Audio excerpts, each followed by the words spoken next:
Greetings to all and welcome back to our channel Shalom Ethnos.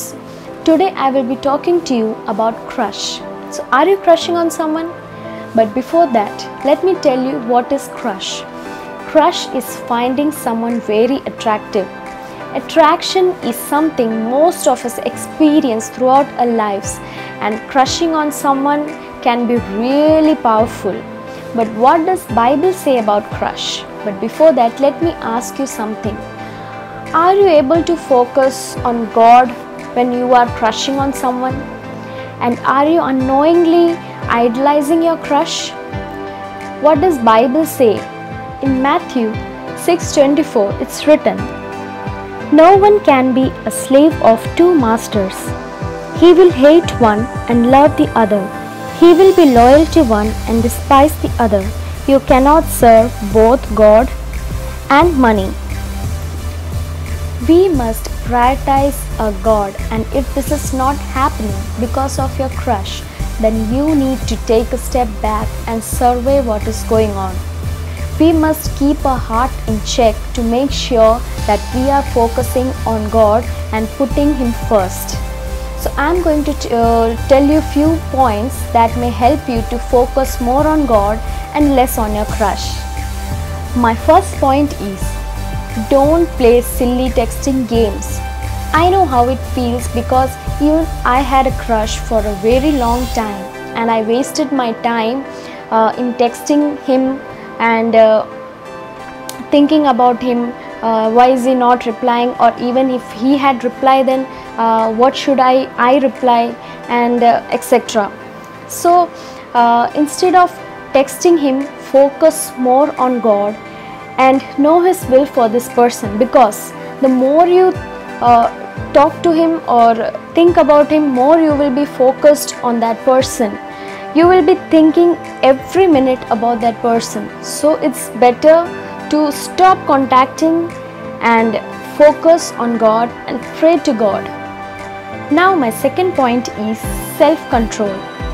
If you're not able to control thinking about him or her, that means you are giving more priority to him or her.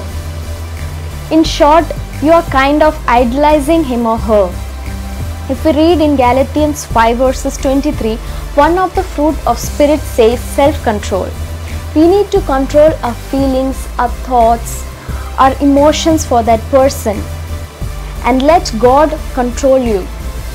And how can this happen? This can only happen if you start thinking about God and spend more time with God, connecting with Him, reading scripture and praying. And even when you're praying, instead of praying for your crush all the time, pray for God's will in your life, because He loves you and He knows what's best for you, because He died on the cross for you. Your crush didn't die for you. Now my third point is, don't ever depend on them for your happiness. For a moment, think about yourself.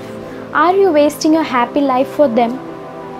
If you are, then you really need to work on yourself, because joy only comes from God. Stop trying to figure out if he or she likes you or not. Change yourself and spend more time with others, those with them who don't know about your crush, so that your mind can get diverted. Value your life. Do something which makes you happy, like reading, playing instruments, or whatever you like.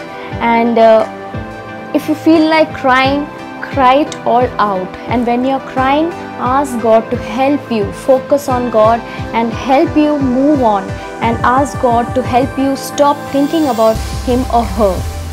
And my last point is, don't focus on your flaws. Many times we start focusing on our flaws so that a crush won't notice our flaws. But let me tell you this, you are God's creation, and instead of finding flaws that your crush may not like, try to focus on flaws that God may not like. And don't rush yourself, and wait for God's timing. And do not worry about anything, because God is working on you. I hope it was a helpful message for you. May God bless you all.